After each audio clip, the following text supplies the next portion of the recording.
Boa tarde, que a paz do Senhor esteja com todos vocês, que todos estejam na paz de Cristo Jesus. Nesta tarde, um pouco chuvosa, uma coisa normal para Curitiba, depois de muito tempo de calor, né? Então, hoje, o que nós vamos abordar? Nós vamos abordar um pouco sobre religiosidade, seita, né? Igrejismo. E o que vem a ser isto, igrejismo? O que é religiosidade? Onde reconhecer as seitas? Que seitas são essas? Existem várias, né? Algumas delas são satânicas, outras são, olha, por incrível que pareça, culto ao próprio homem, né? E muitas seitas de culto ao próprio homem deixa de lado a imagem de Cristo como Salvador, Cristo como nosso Redentor.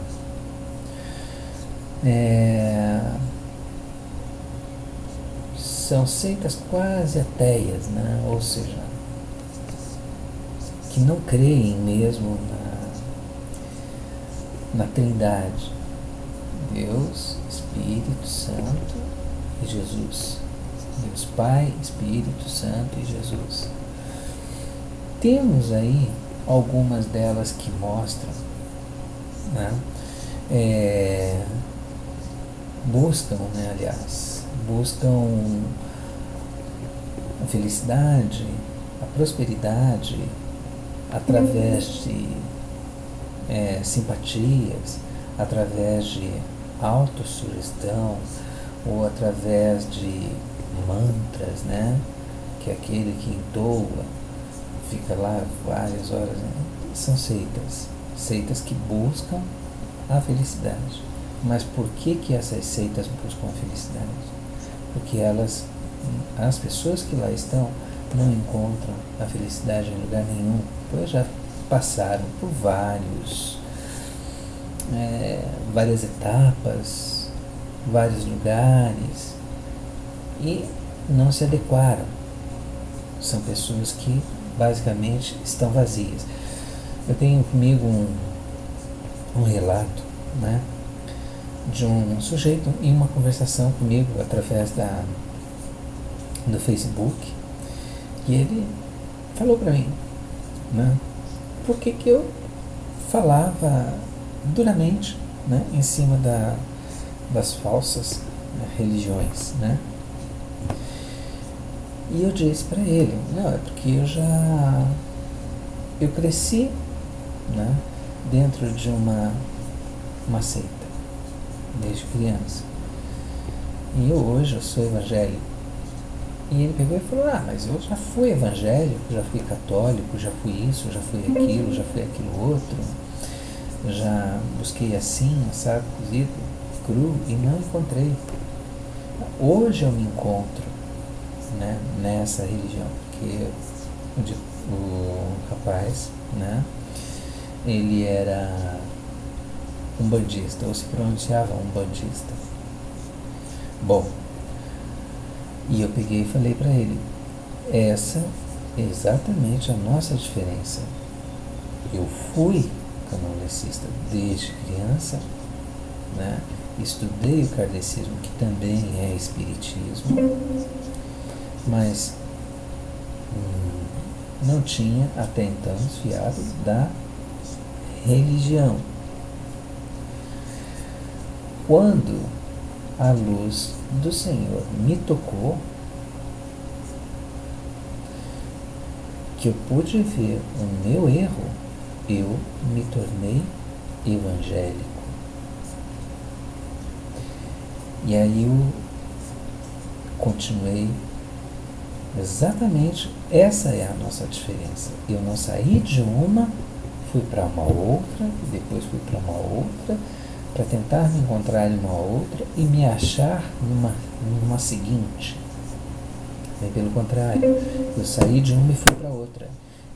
Eu realmente me converti, ou seja, eu dei meia volta, um giro de 180 graus para me converter.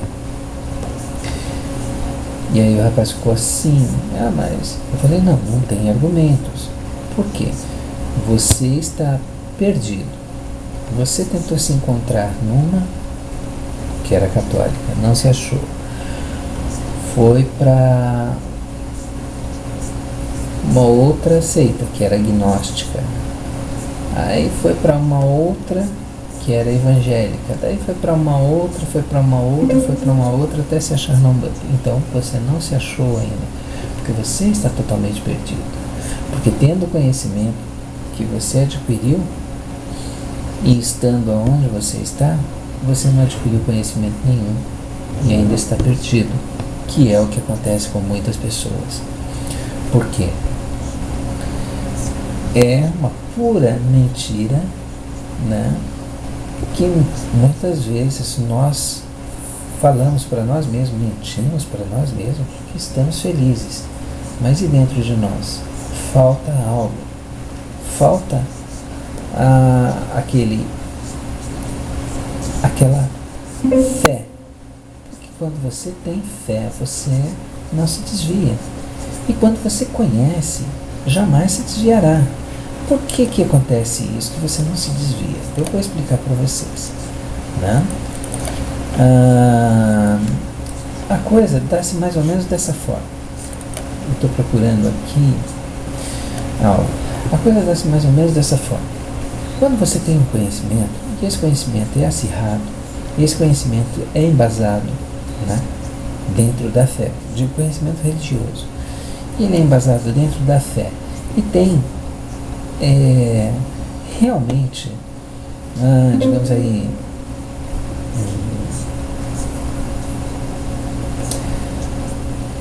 realmente fundamento, você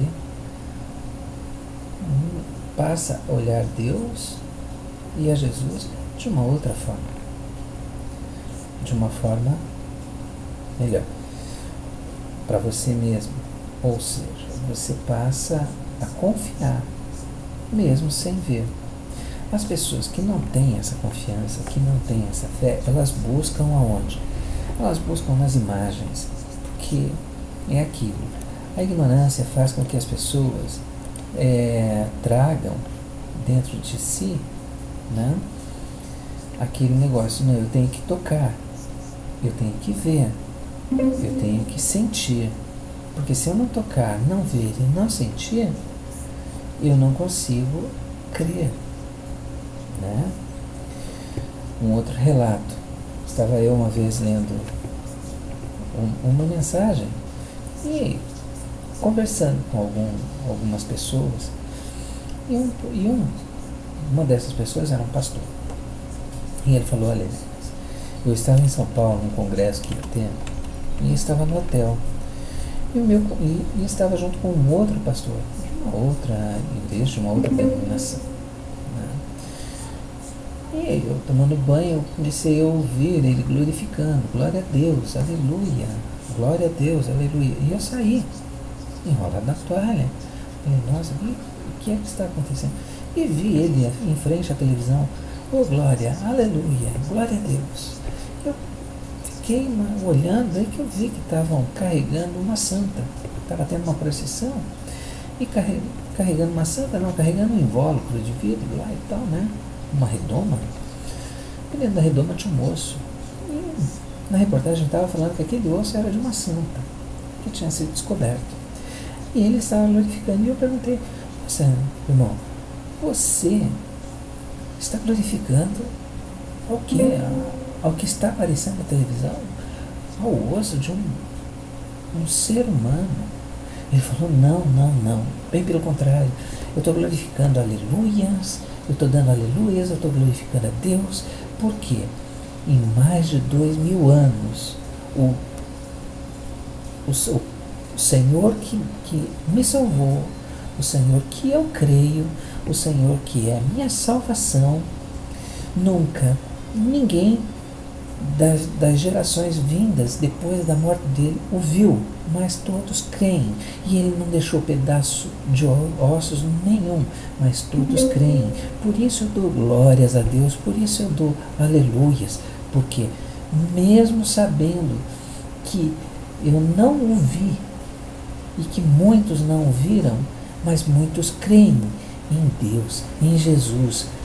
Diferente daqueles que estão ali naquela procissão, que acreditam num pedaço de osso que foi achado que é de uma santa, e aquilo é assim uma coisa terrível, porque eles têm que ter um pedaço de alguma coisa para crer. A mesma coisa é o umbandista, a mesma coisa é o candomblecista. O umbandista, ele tem que ter as suas imagens, ele tem que cortar os bichos, ele tem que fazer muitas coisas ali para pôr nas oferendas debaixo das imagens, porque ele crê naquilo. Ele não crê num Deus, ele não crê num Jesus, ele não crê no Calvário. Eles têm os mesmos princípios do catolicismo, pois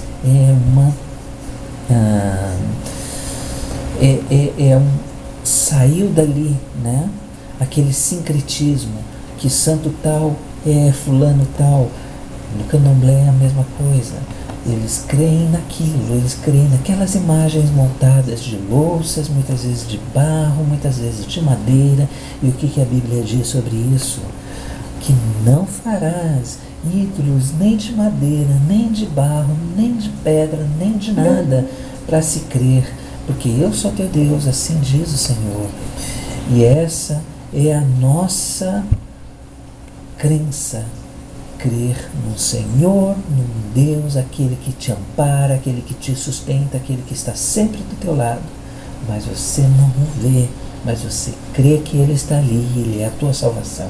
Em nome do Senhor Jesus, glória a Deus. Eu encerro por aqui e continuaremos mais tarde. Que todos fiquem na paz do Senhor, na paz de Cristo, na paz de Deus, na paz do nosso Senhor Jesus Cristo, do Espírito Santo. E amém.